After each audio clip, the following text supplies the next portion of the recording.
সরকার, আমি আপনাকে বলছি, জনগণের সব কথায় কান দেবেন না। জনগণ যদি এত বুদ্ধিমান হতো তাহলে তিনজনের একটা সংসার ভেঙে দিতে হতো না। রাজার বুদ্ধি রাজার কাছে, প্রজার বুদ্ধি প্রজার কাছে। তাই খুব সুন্দর করে দেশ পরিচালনা করেন। জনগণ, সব জনগণের কথায় কখনো কান দেবেন না। রাজ্য চালানো আর সংসার চালানো এক না। রাজ্যের সব কিছু মোকাবিলা করে আসতে হয়।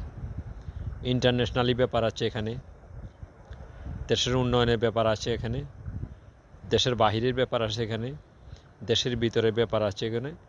এখানে হাজার লক্ষ জনগণের জীবন নিয়ে ওনারা চিন্তা ভাবনা করে। তাই খুব সুন্দর করে দেশ পরিচালনা করেন। আল্লাহ ভালো রাখুক।